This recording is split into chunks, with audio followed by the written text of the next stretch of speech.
முதல்வராகும் போது சொன்னது, பெரியாருடைய கொள்கைகளை நாங்கள் முன்வைத்து ஆட்சி செய்ய தயாராக இருக்கிறோம் அப்படின்னாங்க. அவருடைய கொள்கைகளை வச்சு நான் அவருடைய வழியில் ஆட்சி செய்வோம்னாங்க.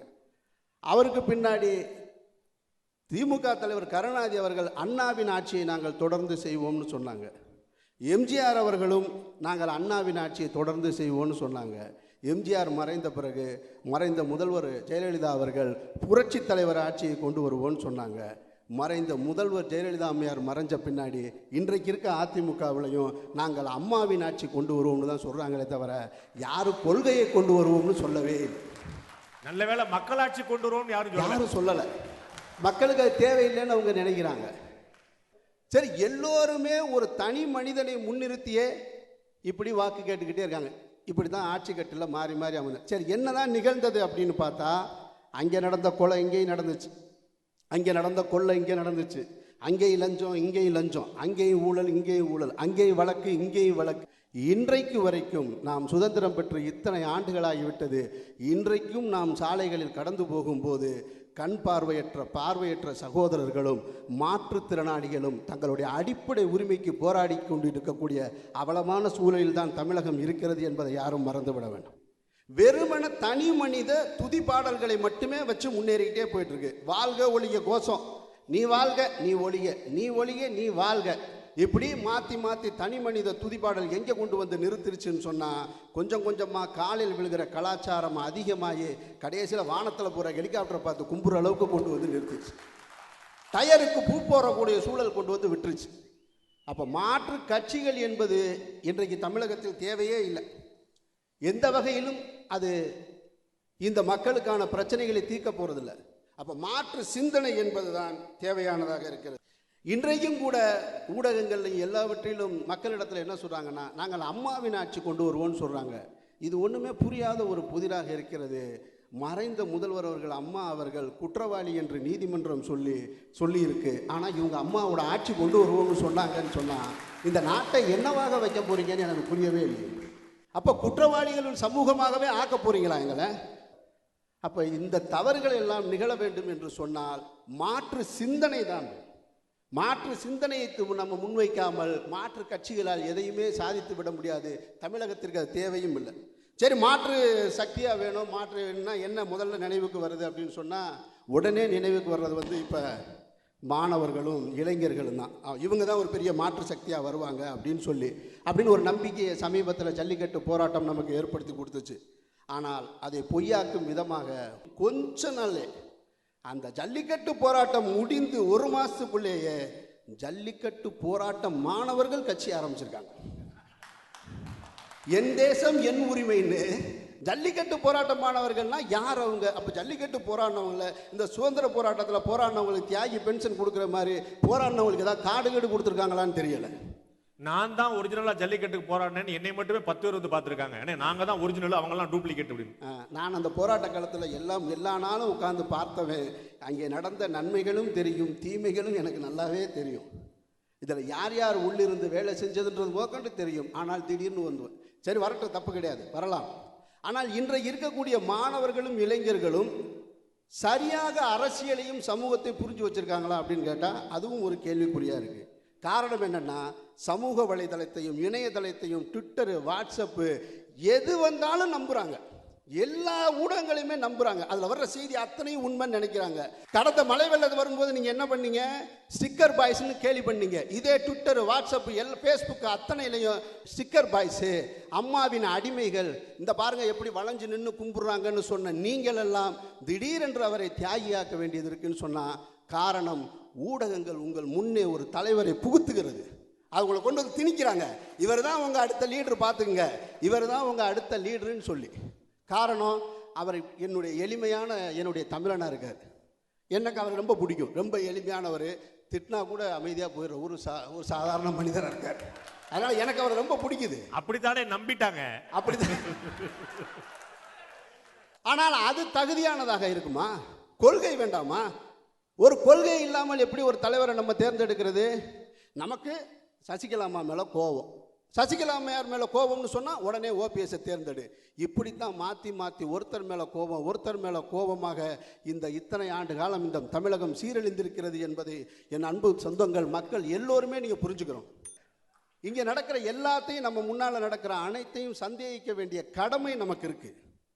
ஒரு செய்தி வருதா, மறைந்த விஞ்ஞானி அப்துல் கலாம் ஐயாவுடைய நினைவிடம், உலகத்தையே திரும்பி பார்க்க வச்சவர், ஒட்டுமொத்த உலகத்தையும் இந்தியாவுக்கு பெருமை சேர்த்தவர், அவருடைய நினைவிடம் டில்லியில் அமைக்கப்படாமல் ராமேஸ்வரத்தில் உள்ளூர்லேயே அடக்கம் செய்யப்படுதா?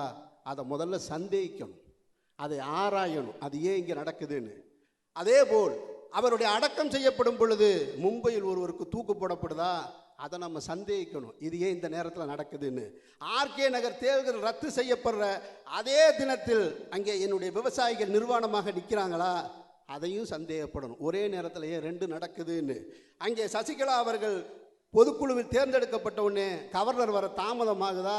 அதையும் சந்தேகப்படணும். தீர்ப்பு உடனே வருதா? அதையும் சந்தேகப்படணும். இப்படி எல்லாவற்றையும் ஆராய்ந்து பார்க்கக்கூடிய கட்டாயத்தில் இன்றைய இளைஞர்கள் இருக்கிறார்கள். அதனால தான் இப்போ ஒரே ஒரு விஷயத்தை சொல்லுவேன். ஐயா ஓபிஎஸ் ஐயாவை அந்த முதல்வர் பதவியில் இருந்து நீங்கள் வெளியில் வர வேணாம், நீங்கள் அங்கே இருங்கன்னு சொல்லியிருந்தாங்கன்னா அம்மாவுடைய விசாரணை கேட்டிருப்பாரா? அல்ல இருக்கும்போது கேட்டாரா? அப்படின்னா இந்த சண்டைகளுக்கு நடுவில் நாம் தலைவர்களை தேர்ந்தெடுக்கக்கூடாது. ஏன்னா தலைவர்களை தேர்ந்தெடுக்க வேண்டிய பொறுப்பு நமக்கு இருக்குது. இப்போ புதுசாக எதிர்கால நம்பிக்கை தமிழகத்தில் யாரா இருக்கா அப்படின்னு சொன்னால் ஐயா சகாயம் ஐயா பேரை சொல்கிறாங்க. இவர் அரசியலில் வந்தால் நல்லா இருக்குன்னு, சீமானுடைய சிந்தனைகள் நல்லா இருக்குன்னு சொல்கிறாங்க. ஆனால் உடனே என்ன நடக்குது? சகாயமா அவர் சாதா கிறிஸ்டியனா இல்லை தலித் கிறிஸ்டியனா, அது என்னன்னு கொஞ்சம் பாருங்கள். அவர் சீமான் கிடையாதுங்க, அவர் சைமன்ங்க அப்படின்றாங்க. நாம் எதை சொன்னோம்? ஆராயணும்னு சொன்னோம். நீங்கள் அதை ஆராயறதை விட்டுவிட்டு இவர் என்ன சாதியிலிருந்து வந்தார், என்ன பின்புலத்தில் வந்தார்ன்றதை ஆராயிறாங்க. இவர் எல்லாத்தையும் சந்தேகப்படும் நீங்க தானே சொன்னீங்க. நியாயமானதான். நான் இப்பொழுதும் சொல்றேன், அவங்க ரெண்டு பேரையும் சந்தேகப்படணும். எப்படி சந்தேகப்படணும்? என்னுடைய சகோதரர் சகாயமையா அவர்களை இவர் வேலை செய்யும் போது, அரசு பதவியில் இருக்கும்போது நேர்மையாக வேலை செஞ்சாரா, லஞ்சம் வாங்கினாரா, பண சொத்து சேர்த்திருக்காரா, யாருக்காவது கீழே இருந்து வேலை செய்யறாரான்னு நம்ம ஆராயணும். சகாயம் அவர்கள் தலித் கிறிஸ்டினாக இருந்தாலும் சாதா கிறிஸ்டினாக இருந்தாலும் என்னுடைய மக்களுக்கும் மண்ணுக்கும் நன்மையை எவன் செய்யணும்னு நினைக்கிறானோ அவன் பின்னால போக வேண்டிய கடமை எனக்கு இருக்கிறது. கல்வி இலவசமாக வேணும், சுகாதாரம் எல்லாருக்கும் ஒரே மாதிரியா இருக்கணும், மருத்துவம் ஒரே மாதிரியா இருக்கணும், எனக்கு என்னுடைய சகோதரத்துவம் சமத்துவம் நினைச்சு நிற்கணும். அப்படி ஒரு மாற்று சிந்தனையுடைய ஒரு மக்கள் சக்தி உருவாகணும். அந்த இளைஞர் சக்தியே தமிழகத்தின் மாற்று சக்தியாக உருவாக முடியுமே தவிர சிந்தனை இல்லாமல், அரசியல் தெளிவில்லாத ஒரு மாற்று சக்தியால் தமிழகத்துக்கு எந்த நன்மையும் விளையப் போவதில்லை என்று கூறி இங்கே எனக்கு வாய்ப்பு தந்ததற்கு நன்றி கூறி விடைபெறுகிறேன். நன்றி. அடுத்ததாக இந்த நிகழ்ச்சியில் தற்போதைய தேவை மாற்று கட்சியை என்ற அணியிலிருந்து திரு KT ராகவன் அவர்கள் பேச வருகிறார். நீங்க சொன்னீங்க மக்கள் தன்னெழுச்சியாக போராடுகிறார்கள் என்று. ஆமா, ஒரு கட்சியினுடைய தலைவர் குற்றம் சாட்டப்பட்டவர் குற்றவாளி என்று நீதிமன்றம் தண்டனை கொடுக்கிறது. பரப்பன அகரகாரம் சிறையில் கீழ்மை நீதிமன்றம் தண்டனை கொடுத்த உடனே ஜெயிலுக்கு போறாங்க. 22 நாள் கழிச்சு பெயில்ல சென்னைக்கு வராங்க. எப்படி வராங்க? சென்னை விமான நிலையத்திலிருந்து அவருடைய வீட்டிற்கு இருக்கின்ற அந்த 10 கிலோமீட்டர்ல போவதற்கு 2 பக்கமும் ஆர்ப்பரிக்கின்ற ஆர்ப்பாட்டம். நம்ம ஊர்லாம் இப்ப நாதஸ்வரம் தவில்லாம் கிடையாது, செண்ட மேளம் டமால் டிமீன் அடிச்சு எவ்வளவு பெரிய வரவேற்பு. எதற்காக? சுதந்திரத்திற்காக போராடி ஜெயிலுக்கு போயிட்டு வந்தவங்களா? இதே எனக்கு நடந்ததுன்னா, நமக்கு நடந்ததுன்னா நம்ம என்ன பண்ணிருப்போங்க? குற்றம் சாட்டப்பட்ட நீ குற்றவாளி என்று நீதிமன்றம் நம்மை தண்டித்து அதன் மூலமாக நாம பெயில்ல வரோம்னு சொன்னா, நைட்டோட நைட்டா மிட் நைட் ஃப்ளைட் பெங்களூர்லேருந்து மெட்ராஸுக்கு பாருப்பா அப்படின்னு அதில் புக் பண்ணிட்டு ஏர்போர்ட்லேருந்து இறங்கி நம்ம காரில் கிளம்பினோம்னு சொன்னால் யாராவது பார்த்துருவாங்களோ என்னமோன்னு சொல்லி டிராவல் காரில் உட்கார்ந்து வீட்டினுடைய புழக்கடை பக்கமாக தலையில் துண்டை போட்டு உள்ள போட்டிருப்போம். ஆனால் இவர்கள் வெட்கமே இல்லை, அதற்கு ஒரு ஆர்ப்பரிப்பு. இன்னொரு கட்சி, துரதிருஷ்டவசமாக நான் இன்னைக்கு ஏர்போர்ட்ல இருந்தேன். ராஜா வராரு நைட் 8:30 மணிக்கு. என்ன ஆர்ப்பாட்டம், என்ன மேளதாளம், கைதாகி வெளில வராரு ஜெயில. எப்படி இருக்கு பாருங்க இந்த கட்சிகள் எல்லாம். இந்த மாற்று சக்தி தேவையா இல்லையா? நிச்சயமா இந்த காலத்தின் கட்டாயம் மாற்று சக்தி தேவை. ராஜீவ்காந்தி அவர்கள் போஃபோர்ஸ் கேஸ்ல லஞ்சம் வாங்கினான்னு குற்றச்சாட்டு. எவ்வளோ? 60 கோடி. இந்த நாடு 60 கோடி போஃபோர்ஸ் வழக்கிலே குற்றம் சாட்டப்பட்ட ராஜீவ் காந்தி பதவி விலக வேண்டும் என்பதற்காக பாரத் பந்த் நடத்திய நாடு இந்த நாடு. பாரத் பந்த் 60 கோடி.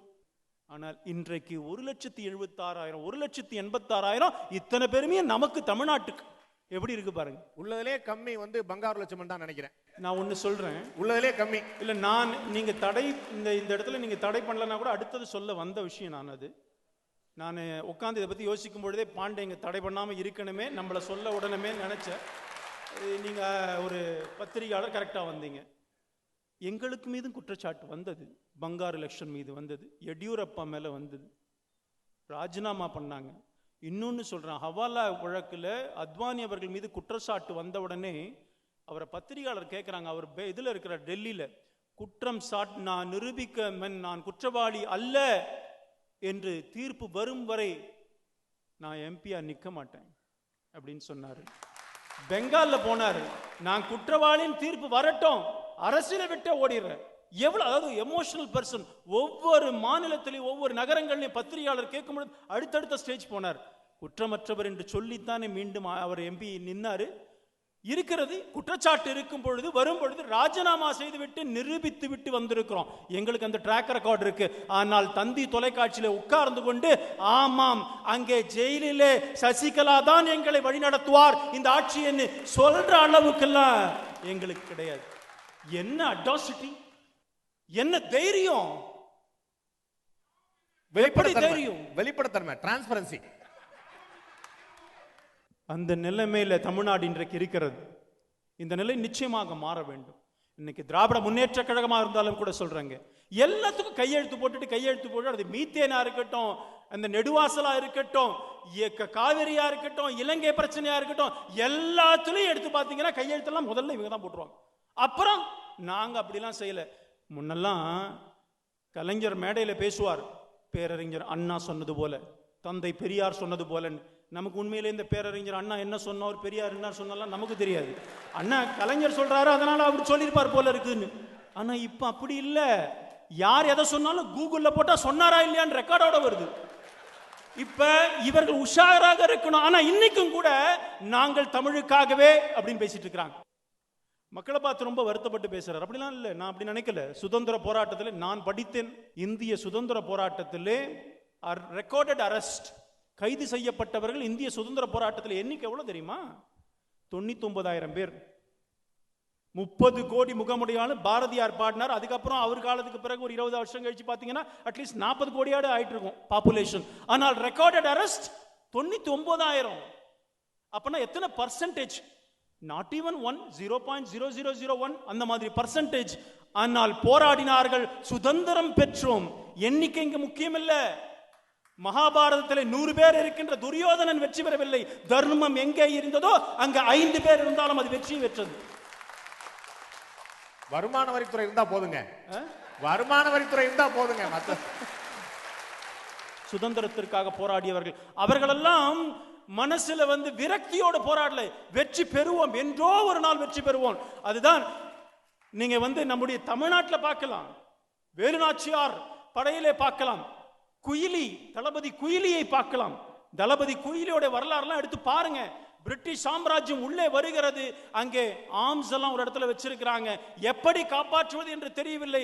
தளபதி குயிலி பெண் தளபதி, வேலுநாச்சியாருடைய பெண் தளபதி, நேர உடம்பெல்லாம் என்ன இது நெய்ய பூசிக்கிட்டு நேர போய் அந்த தளவாடங்கள் அங்கே வைத்திருக்கிற இடத்துல போய் குச்சி அப்படியே சூசைட் பாம்பா வெடிச்சு போயிட்டாங்க. அந்த படையை, வேலுநாச்சியாருடைய படை காப்பாற்றப்பட்டது. இதெல்லாம் தமிழ்நாடு. கல்வியில தரம் சரியில்லைன்னு சொல்றீங்க, தரத்தை மாற்ற வேண்டும்னு ஒரு புதிய கல்விக் கொள்கை எடுத்து வந்தா அதை யார் எடுத்து வந்தான்னு பாக்குறீங்க. யார் கொண்டு வந்தான் பார்க்க கூடாதுன்னு சொல்லுகின்ற இவர்கள் தான் புதிய கல்வியை கொண்டு வந்தார். அது இவர் கொண்டு வந்தார். அது ஆனால் கூடாது, படிக்கவே மாட்டாங்க. 99 பக்கம் படிக்கவே மாட்டாங்க. ஆனா கொண்டு வந்தது மோடி எதிரு. நீங்க போடுற சட்டம் அப்படிங்க, ஒன்னும் பிரச்சனை இல்ல. நீங்க என்ன சொல்றேன், எங்களை பொறுத்த வரைக்கும் என்ன கூட நேற்று ஒருத்தர் கேட்டாரு, என்னங்க ஒரே எப்ப பார்த்தாலும் தமிழ்நாட்டில் மோடி எதிர்ப்பு. நான் வரவேற்கிறேன். ஒரு தனி மனிதனாக இருந்தாலும் சரி, இயக்கமாக இருந்தாலும் சரி, 3 ஸ்டேஜ் இருக்கு. First you will be ignored. உங்களை கண்டுக்கவே மாட்டாங்க. நெக்ஸ்ட் அதையும் தாண்டி வளரும் பொழுது உங்களுக்கு எதிர்ப்பு வரும். அந்த எதிர்ப்பையும் தாண்டி வரும் பொழுது உங்களிடம் அக்செப்டன்ஸ் வரும் மக்கள் மத்தியில். இன்றைக்கு பாரதிய ஜனதா கட்சி 2வது நிலையில தமிழ்நாட்டில் இருக்கிறோம். அடுத்த நிலை எங்களுக்கு அதுதான். அப்படித்தான் மோடியும் கூட எதிர்ப்பில் வளர்ந்தவர் தான் மோடி. அதனால இன்றைக்கு தமிழ்நாட்டில் இந்த மாற்றம் வரணும்னா ஒரு தேசிய சிந்தனை இருக்கிற ஒரு இயக்கம் வந்தால் மாத்திரமே தமிழ்நாட்டில் ஒரு விடிவு காலம் வரும் என்று சொல்லி வாய்ப்பளித்தமைக்கு நன்றி கூறி விடைபெறுகிறேன். அடுத்ததாக மாற்று கட்சிகள் அல்ல, மாற்று சக்திகள் தான் தற்போதைய தேவை என்ற அணியிலிருந்து திரு தமிழறிவு மணியன் அவர்கள் பேசுகிறார். இருக்கக்கூடிய அரசியல் எப்படி இருக்கிறது?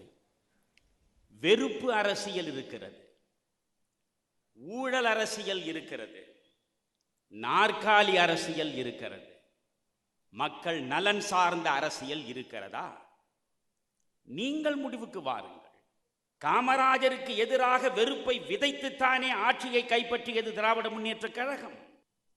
கருணாநிதிக்கு எதிராக கருணாநிதி தீய சக்தி என்று சொல்லி வெறுப்பை விதைத்துத்தானே எம்ஜிஆர் அரியாசனத்தில் வந்து அமர்ந்தார். ஜெயலலிதா கருணாநிதிக்கு எதிராக வெறுப்பை விதைத்தவர் தானே. கருணாநிதி ஜெயலலிதாவுக்கும் எம்ஜிஆருக்கும் எதிராக வெறுப்பை விதைத்தவர் தானே. இவர்களில் யாராவது கொள்கை பேசி அந்த நாற்காலியை பிடித்திருக்கிறார்களா? மக்கள் நலன் சார்ந்த பிரச்சனைகளை முன்னிறுத்தி மக்களிடம் சென்று பேசி அந்த நாற்காலியில் அமர்ந்திருக்கிறார்களா? வெறுப்பு அரசியல், எதிர்ப்பு அரசியல். நண்பர்களை, அன்பு கூர்ந்து யோசியுங்கள். அரசியல் என்பதே ஒன்றுபட்டு கிடக்கக்கூடிய ஒரு சமூகத்தை பல்வேறு குழுக்களாக பிரிக்கக்கூடிய அமைப்பாக மாறியிருக்கிறது. சாதிக்காக ஒரு கட்சி வைத்து சாதி வாரியாக பிரிக்கிறோம். மத வெறியை தூண்டி மதத்திற்காக ஒரு கட்சி வைத்து மதவாரியாக மக்களை பிரிக்கிறோம். இனத்தை முன்னிறுத்தி இனத்தின் பெருமையை பேசி மக்களை பிரிக்கிறோம். மொழியை முன்னிறுத்தி மக்களை பிரிக்கிறோம். எந்த ஒன்றையும் இவர்கள் முன்னிறுத்துகிற பொழுது அனைத்து மக்களையும் இணைக்கக்கூடிய ஒரு அடிப்படையை உருவாக்கி அரசியல் நடத்தக்கூடியவர்கள் இந்த மண்ணில் யார் என்று பார்த்தால் ஒருவருமே இல்லை. இரண்டை ஒன்றாக பார்க்க தெரிந்தவன் தான் ஞானி. ஒன்றை இரண்டாக பிரித்து பார்ப்பவன் தான் அஞ்ஞானி. எல்லாவற்றையும் ஒன்றாக சேர்த்து பார்ப்பதற்கு பெயர்தான் அறிவு. ஒவ்வொன்றையும் தனித்தனியாக பிரித்து பிரித்து பகைமையோடு பார்த்து கொண்டே செல்வதுதான் அறியாமை. இன்றைக்கு நடக்கக்கூடிய அரசியல் அறிவு சார்ந்த அரசியல் கிடையாது, அறியாமை சார்ந்த அரசியல் என்பதை முதலில் புரிந்து கொள்ளுங்கள். ஊழல் அரசியல் வெறுப்பு அரசியல் மட்டுமா? நான் கேட்கிறேன், மக்கள் நீங்கள் சிந்திக்க வேண்டும். ஒரு கவிஞன் ஏற்கனவே எழுதிவிட்டு போனான், தகுதியற்றோர் கையில் அரியாசனம், காரணம் தகுதியே அரியாசனம். எவனை முதலமைச்சராக உட்கார வைக்க வேண்டும் என்று ஆய்வு செய்தால் நீங்கள் வாக்களிக்கிறீர்கள். ரவிக்குமார் சொன்னார், சிஸ்டம். உண்மை அதுதான். நீங்கள் இப்பொழுது மனிதர்கள் கரப்ட் ஆகிவிட்டார்கள் என்பது கவலைக்குரியதல்ல. சிஸ்டமே கரப்ட் ஆகிவிட்டது, அமைப்பே அழுகிவிட்டது. எனவே அமைப்பை மாற்ற வேண்டும் என்பது முக்கியம். ஆனால் அமைப்பை அவ்வளவு எளிதாக மாற்றிவிட முடியாது. அமைப்பை மாற்ற வேண்டும் என்றால் கட்சிகள் தான் செய்ய வேண்டும். கட்சிகளின் பிரதிநிதிகளாக நாடாளுமன்றத்தில் உட்காரக்கூடியவர்கள் அவர்கள் தான் அந்த அமைப்பை மாற்ற வேண்டும். அழுகி போன இந்த மனிதர்கள் அமைப்பை மாற்றுவார்கள். அதனால் தான் அமீர் சொன்ன சிந்தனை மாற்றம் மக்களுக்கு தேவை. இன்றைய உடனடி தேவை சிந்தனை மாற்றம். ஊழல் அரசியல் நடக்கிறதே, நீங்கள் பார்த்து கொண்டுதானே இருக்கிறீர்கள். பார்த்து கொண்டிருப்பதை விட, மௌன பார்வையாளர்களாக இருப்பதை விட கேவலமானது வேறு எதுவுமே கிடையாது என்றுதானே பாஞ்சாலி சபதத்தில் பாரதி கொந்தளிக்கிறார். நீண்ட கருங்குழலை நீசன் கரம் பற்றி முன் இழுத்து சென்றான், வழிநெடுக மொய்த்தவராய் என்ன கொடுமை இது என்று பார்த்திருந்தார். ஊரவர்தன் கீழ்மை உரைக்கும் தரமாமோ வீரமிலா நாய்கள், விலங்காம் இளவரசன் தன்னை மிதித்து தர அகலத்தில் போக்கியே பொன்னை அவள் அந்த புறத்தினிலே சேர்க்காமல் நெட்டை மரங்கள் என நின்று புலம்புகிறார். பெட்டை புலம்பல் பிறருக்கு துணையாமோ என்று பாரதி பாடியது இன்றைக்கு உங்களுக்கு தரும். இந்த தமிழ் இனத்திற்கு தரும். ஒரு எடப்பாடி பழனிசாமி முதல்வராக இருக்கிற பொழுது எப்படி வந்தார்? 122 எம்எல்ஏக்களை கூவத்தூரிலே கொண்டு போய் அடைத்து அங்கிருந்து அப்படியே கொண்டு வந்து சட்டமன்றத்தில் உட்கார வைத்து நம்பிக்கை வாக்கெடுப்பில் வெற்றி பெற்று முதலமைச்சராக முடிகிறதே. அன்றைக்கு இந்த தமிழன் என்ன செய்தான்? ஜல்லிக்கட்டுக்காக லட்சக்கணக்கில் கூடினீர்களே. இதை விட ஒரு ஜனநாயக படுகொலை வேறு ஏதாவது உண்டா? 122 பேரையும் முதலில் வெளியே விடு, சுதந்திரமாக வரட்டும், தொகுதிகளுக்கு செல்லட்டும். எந்த மக்களால் வாக்குகளை பெற்று இவர்கள் சட்டமன்றத்திற்கு சென்றார்களோ அந்த மக்களின் கருத்தறிந்து பிறகு சட்டமன்றத்திற்கு வருவதற்கு ஒரு வாய்ப்பை கொடுங்கள். அதற்கு பிறகு அவர்கள் இதே எடப்பாடி பழனிசாமிக்கு கூட வாக்களிக்கட்டும், எங்களுக்கு கவலை இல்லை. அன்று கூடினோமானா? அன்று குரல் கொடுத்தோமா? ஊழல் ஊழல் ஊழல் என்று பேசுகிறோம். 1967 கலைஞர் அவர்கள் தன்னுடைய சொத்து கணக்கை சமர்ப்பித்திருக்கிறார். அவர் சமர்ப்பித்த சொத்து கணக்கு எவ்வளவு தெரியுமா? 1,08,000 ரூபாய். இல்லை என்று சொல்லட்டும் கலைஞர், 1,08,000 ரூபாய் தான் கலைஞருடைய சொத்து. இதே 2016 கலைஞர் சமர்ப்பித்த சொத்து 63 கோடி ரூபாய். அது உண்மையான கணக்கா? பக்கத்தில் குறைந்தது ஒரு 3-4 பூஜ்ஜியங்கள் மறைக்கப்பட்டு விட்டன என்பதுதானே உண்மை. தேர்தல் கமிஷன் என்று ஒன்று, அது தேர்தல் கமிஷனா? அது நான் கேட்கிறேன். தேர்தல் கமிஷனிடம் ஒவ்வொருவனும் சொத்து கணக்கு கொடுக்க வேண்டும். ஓபிஎஸ் சொத்து கணக்கு கொடுத்தார் சென்ற தேர்தலில். 8 லட்சம் ரூபாய் தான் அவர் சொத்து என்று ஒப்புக்கொள்வீர்களா? நத்தம் விஸ்வநாதன் கணக்கு கொடுக்கிறார், என்னிடம் இருப்பது செகண்ட் ஹேண்ட் கார் தான் என்று. எவ்வளவு கேவலமாக இருக்கிற ஒரு சமூகத்தில் நாம் நின்று கொண்டிருக்கிறோம். யோசியுங்கள். ஊழல் பற்றி பேசுகிறீர்கள் நண்பர்களே. டாமின் என்பது தமிழக அரசுக்கு சொந்தமாக இருந்தது. நீங்கள் இன்றைக்கு கனிம வளத்தை பற்றி, நாம் கனிம வள கொள்ளை நடக்கிறதே, அது குறித்தும் அமீர் சொன்னார் அல்லவா? நீங்கள் இன்றைக்கு குவாரியில் கோடி கோடியாக குவிக்கிறானே, இந்த டாமின் தான் இந்த கனிம வளத்தை அரசு ஏற்று விற்பனை செய்கிற பொறுப்பை வைத்திருந்தது. 1989 கலைஞர் மீண்டும் முதலமைச்சரானார். அவர் ஆன பிறகுதான் இந்த டாமினை அரசு பொறுப்பிலே இருந்து விடுவித்து தனியாருக்கு கொடுத்தார். அவர் கொடுத்ததன் விளைவுதான் அழகிரி அதற்குள்ளே புகுந்து விளையாடினார், மதுரையையே மொட்டையடித்தார்.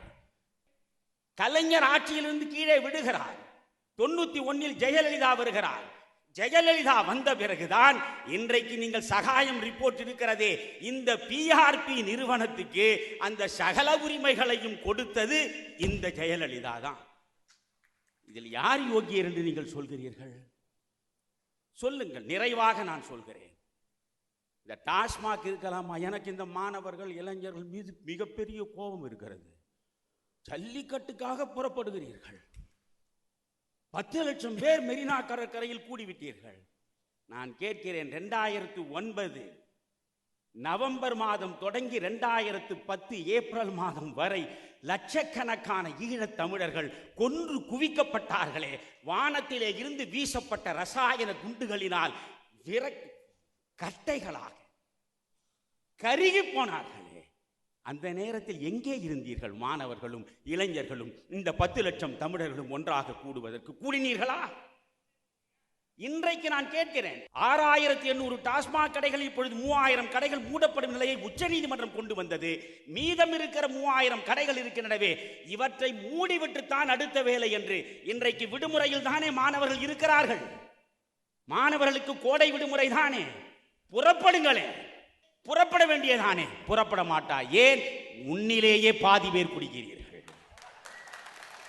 நீங்களே பாதி பேர் குடிக்கிறீர்கள், இளைஞர்கள் பாதி பேர் குடிக்கிறீர்கள். எனவே உங்களுக்கு வசதியாக ஏதாவது ஒரு போராட்டம் என்றால் கார்போஹைட்ரேட் என்று அங்க வந்து நிற்பீர்கள், காளை மாடு என்றால் வந்து நிற்பீர்கள். உங்களை நம்பி எந்த மாற்றத்தையும் உருவாக்கிவிட முடியாது. அமீர் சொன்னார், மாணவர்களை இளைஞர்களை நம்பி மாற்றத்தை உருவாக்கலாம். ஒரு மாற்றத்தையும் உருவாக்க முடியாது. உங்களுக்கு சாப விமோசனமே கிடையாது. மக்கள் மௌன பார்வையாளராக இருக்கிற வரை ஒன்றும் நடக்காது. ராஜாஜி சொன்னதை சொல்லி நிறைவாக முடிக்கிறேன். A deaf government and a dumb people can never make a democracy என்றார். A deaf government and a dumb people can never make a democracy. ஒரு செவிட்டு அரசாங்கமும் ஊமை ஜனங்களும் இருக்கக்கூடிய இடத்தில் ஜனநாயகம் தழைக்காது. விவசாயிகள் அங்கே செத்துக் கொண்டிருக்கிறார்கள். எவ்வளவு பச்சையாக சொன்னார் நம்முடைய தங்கர் பச்சான். இரவில் அந்தரங்கமாக மட்டுமே இருக்கக்கூடியவர்கள் அதையும் மீறி மானத்தை மறந்து வெளிப்படையாக நிர்வாணத்தை நிற்கிற பொழுதும் ஒரு பிரதமர் பார்க்கவில்லை என்றாரே, அடிப்படையான கோரிக்கை என்ன நண்பர்களே? 2012 இருந்து 2015 வரை 27 பொதுத்துறை வங்கிகள் வாராக்கடன் என்று சொல்லி 1,14,000 கோடி ரூபாயை தள்ளுபடி செய்தது.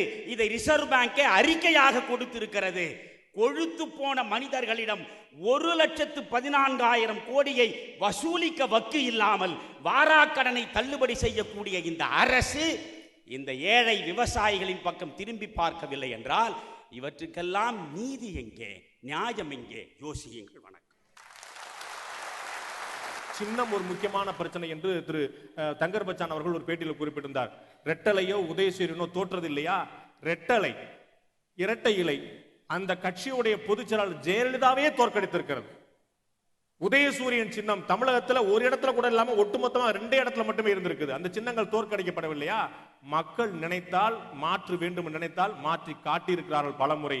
மிகப்பெரிய துன்பியல் சம்பவம்.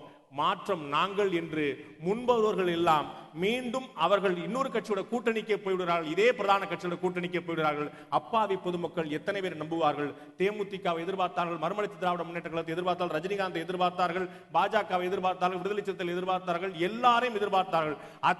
பாட்டாளி மக்கள் கட்சி எதிர்பார்த்தார்கள். அத்தனை கட்சியும் இதே இருபெரும் திராவிட கட்சியோட கூட்டணி வைத்தது உண்மையா இல்லையா? நாளை விடுதலை சிறுத்தைகளோ பாட்டாளி மக்கள் கட்சியோ பாஜகவோ மாற்று கட்சியினரோ இன்னொரு பெரும் திராவிட கட்சியோட கூட்டணி வைக்க மாட்டேன் என்று யாராவது உத்தரவாதம் கொடுக்க முடியுமா? ஒரு முறை கூட நாங்கள் இந்த கூட்டணி வைக்க மாட்டோம் என்று சொல்ல முடியுமா? 2 கட்சிக்கு மாற்று வேண்டும் என்று சொல்லக்கூடியவர் அத்தனை பேருமே 10 நிமிடம் கழித்து 2 கட்சியில யாரோ ஒரு கட்சியோட கூட்டணி பேசுகிறார்கள். அப்ப மக்கள் என்ன செய்வாங்க? ஓகே, இவங்க மூலமா அந்த கட்சி ஆட்சியை கொண்டு வர்றதுக்கு நேரடி அந்த கட்சி ஆட்சியை கொண்டு வந்துடுறாங்க. 2016 என்ன நடந்துச்சு? அதிமுக திமுக தவிர தமிழகத்தில் ஏதாவது கட்சி இருந்ததா? கூட்டணி இருந்த காங்கிரஸ் இருந்தது. ஏன்? மக்கள் நல கூட்டணி பெரிய முன்னெடுத்து சென்றாங்களே. தமாக வாசன் அவர்கள் முன்னெடுத்து சென்றாரே. சீமான் அவர்கள் தொண்டை வத்த வந்து பேசினாரே. அன்புமணி ராமதாஸ் முதலமைச்சரான முதல் கையெழுத்து என்னெல்லாம் போட சொல்லி சொன்னாரே. மக்கள் ஏன் ஏற்கல? அவர்கள் மீது நம்பிக்கை இல்லையா? அவர்களுடைய நேர்மையை மக்கள் சந்தேகிக்கல. எந்த நேரம் திரும்ப கூட்டணி மாத்துவாங்களோ தெரியலன்னு சொல்லி நினைச்சாங்க. அதனால அமைதியா இருந்தாங்க. ஓகே, இந்த முறை இப்படி பேசுறாங்க, அடுத்த தேர்தல் என்ன பேசுவாங்கன்னு பாப்போன்னு பாக்குறாங்க. உறுதியான தன்மை இருந்திருக்கிற அரசியல் கட்சிகளிடம் மக்கள் வாக்களிக்கும் போது மக்கள் மாற வேண்டும் மக்கள் மாற வேண்டும் என்று எல்லோரும் சொல்கிறார்கள். நானும் அப்படி கருதுகிறேன். ஆனால் குற்றம் மக்களிடம் மட்டுமா இருக்கிறது? முன்னெடுத்து செல்லக்கூடிய அரசியல் கட்சிகளிடம் வேண்டாமா? இதே திரு தமிழறி மணியன் அவர்கள், மன்னிக்கணும் நீங்க பேசி முடிச்சதுக்கு அப்புறம் பேசுறதுனால தயவுசெய்து உங்களுக்கு வாய்ப்பு கிடைக்கல, நான் மன்னிக்கணும், தவறா இருந்தா நான் திரும்ப மாத்திக்க தயாரா இருக்கிறேன். இதே திரு தமிழறி மணியன் அவர்கள் 2014 இதே பாஜகவோடு இதே தேசிய முற்போக்கு திராவிட கழகத்தோடு இதே பாட்டாளி மக்கள் கட்சியோட கூட்டணி வைக்க பாடுபடவில்லையா? இதே கட்சிகள் தானே பாடுபட்டாரு. அப்ப அவர் சொன்ன விஷயம் என்ன? இந்த சந்தர்ப்பத்தில் இந்த மாற்றம் தேவைப்படுகிறது, நான் மனக்கசப்போடு தான் செய்கிறேன். நம்மகிட்ட பேட்டி கொடுத்தாரு. அத்தனை பேரும் உத்தமர்கள் என்று நான் சொல்லவில்லை என்று சொன்னார். ஆனால் தற்போதைய சூழ்நிலைக்கு அதிமுகவுக்கும் இங்க அதிமுகவுக்கும் அங்க அகில இந்திய அளவில் ஒரு மாற்றம் தேவைக்கு இந்த கூட்டணி வேண்டும் என்று திரு தமிழர்கள் முன்னெடுத்தார். அதைத்தானங்க மக்களும் செஞ்சாங்க. அதைத்தானங்க மக்களும் செஞ்சாங்க. இந்த நிலைமையில் அதிமுக வேண்டாம், திமுக தான் ஒரே வழி. இந்த நிலைமையில திமுக வேண்டாம், அதிமுக தான் ஒரே வழி. இங்க இருக்கக்கூடிய பெருமக்களும் இங்க இல்லாத பிற கட்சி பெருமக்களும் நாங்கள் தான் மாற்று என்று நிரூபித்து காட்டுவார்களே ஆனால், தங்களுடைய நிலைப்பாட்டில் நிலைத்து நிற்பார்களே ஆனால் மக்கள் சந்தேகப்படுவாங்களா? ஒரு எம்ஜிஆர் எப்படி நம்பினாங்க? ஏன் திரு வைகோ அவர்கள் நம்பல? வைகோ அவர்கள் எந்த கட்சியிலிருந்து வெளியேறினாரோ அந்த கட்சியினுடைய கூட்டணி அமைத்தார். தமாக எதற்காக உருவாக்கப்பட்டதோ, 2வது தமாக அல்ல முதல் தமாக எதற்காக உருவாக்கப்பட்டதோ, அதிமுகவோட கூட்டணி காங்கிரஸ் கட்சி சேர சொல்லுகிறது என்பதற்காக கோபித்துக் கொண்டு உருவான கட்சி தமிழ் மாநில காங்கிரஸ். மீண்டும் அதிமுகவோட கூட்டணி சேர்ந்தாங்க. எப்படி நம்புவாங்க? கட்சி தலைவர்கள் அத்தனை பேருமே கூட்டணி அமைத்துக் கொள்வார்கள், மாறி மாறி நிலைப்பாடு எடுப்பார்கள். மக்கள் மட்டும் என்ன செய்யணும்? ஏமாற்றுபவர்கள், ஏமாளிகள் நாங்கள் என்று சொன்னால் ஏமாற்றுபவர்கள் யார் என்ற கேள்விக்கு பதில் தெரிய வேண்டாமா? நீங்கள் சொல்லுங்கள், நம்புகிறீர்கள். ஒரு தேர்தல் ஒரு நிலைப்பாடு. ஒவ்வொரு கட்சியும் தமிழ்நாட்டில் கிட்டத்தட்ட அத்தனை கட்சியும் பாஜக, அதிமுக, காங்கிரஸ், திமுக இந்த 4 கட்சியோட கூட்டணி அமைத்தது உண்டா இல்லையா? இதுவரை எனக்கு தெரிஞ்சு காங்கிரசும் பாஜக மட்டும் தான் கூட்டணி அமைக்கல, அதிமுக திமுக மட்டும் தான் கூட்டணி அமைக்கல. மற்ற அத்தனை கட்சியோட கூட்டணி அமைத்தது உண்டா இல்லையா? எந்த கட்சி நான் இந்த கட்சியோட கூட்டணி அமைக்கவில்லை என்று சொல்ல முடியும்? எந்த கட்சி இனிமேல் நான் இவரோட கூட்டணி அமைக்க போவதில்லை என்று சொல்ல முடியும்? சொல்றாங்களா? சொன்ன பிறகு மாத்திர வரலாறு பார்த்தது இல்லையா? நான் எவ்வளவோ சொன்னேன் தனித்து தான் போட்டிடணும்னு, பையன் வேண்டாம்ட்டான் அப்படின்னு ஒரு தலைவர் சொல்லியிருக்காரு. இப்படி எவ்வளவு பார்த்திருக்கிறோம். மறைந்த முதலமைச்சர் ஜெயலலிதா சொன்னாங்க, நான் எவ்வளவோ தலையில அடிச்சுக்கிட்டேன், தேமுதிக கூட்டணி வேண்டாம்னு. எல்லாரும் என்ன கம்பல் பண்ணாங்க, தேமுதிக கூட்டணி அமைச்சு சொன்னாங்க. தேமுதிக நான் ஒரு மாற்று கட்சியா வருவேன் சொன்னாரா இல்லையா? திரும்பி போய் அதிமுக கூட்டணி அமைச்சாரா இல்லையா? அப்ப மக்களை மட்டுமே சொல்லிக் கொண்டிருக்க முடியுமா? மாற்று சக்தி தேவைப்படுகிறதா, மாற்று கட்சி தேவைப்படுகிறதா என்பதல்ல. திரு தமிழறிவமணியன் போன்ற பரிசுத்தமானவாதிகள் அவர் சொன்னதுல 100க்கு 100 உண்மை. ஒரு குற்றச்சாட்டு யாராலும் அவர் மீது சுமத்தவே முடியாது. உண்மை. அவர் மீது மட்டுமா? எனக்கு தெரிஞ்ச வகையில நான் அறிந்தவர்கள் திரு வைகோ மீதும் குற்றச்சாட்டு சொல்ல முடியாது, திரு வாசன் மீதும் குற்றச்சாட்டு சொல்ல முடியாது, திரு சீமான் மீதும் குற்றச்சாட்டு சொல்ல முடியாது, திரு திருமாவளவன் மீதும் குற்றச்சாட்டு சொல்ல முடியாது. குற்றச்சாட்டுகள் இல்லை. அப்ப யார் முதலமைச்சராக்குறது? இத்தனை பேர் முதலமைச்சராக்கி இருக்கணுமே. ஏன் ரஜினி வருவாரா, விஷால் வருவாரான்னு ஏன் பேசிட்டு இருக்கிறோம்? அத்தனை பேர் மீதும் அவர்களை தாண்டிய சந்தேகம் இருக்கிறது. திரு தமிழறிமணியன் கட்சிகளை குறிப்பிடாமல் சொன்னார். இனத்தால் ஒரு ஓட்டு அரசியல், மதத்தால் ஒரு ஓட்டு அரசியல், ஜாதியால் ஒரு ஓட்டு அரசியல். யாரை சொன்னார்? எல்லாருக்குமே தெரியுமே.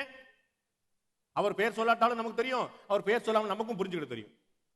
அப்படி ஆளாளுக்கு அவர்கள் அரசியல் செய்து கொண்டு என்னை ஆட்சியில் அமர்த்து, என்னை ஆட்சியில் அமர்த்து எப்படி அமர்த்துவாங்க? நேர்மையான, தூய்மையான, எளிமையான தலைவர்கள் மட்டுமல்ல, வலிமையான ஆளுமை கொண்ட தலைவர்களும் சேர்ந்தே தேவைப்படுகிறார்கள். இந்திரா காந்தி முதற்கொண்டு நரேந்திர மோடி வரை நல்லவரா கெட்டவரா என்று நான் பேச வரல, சான்றிதழ் வழங்க வரல. அத்தனை பேரும் அவர்கள் கொண்டிருந்த நிலைப்பாடுகள், கொள்கைகள், அவர்களுக்கான அடையாளங்களை தாண்டி அவர்கள் அத்தனை பேரும் வலிமை மிக்கவர்களாக இருந்தார்கள். இவர்களால் சில விஷயம் சாத்தியப்படும் என்று மக்கள் நம்பினார்கள்.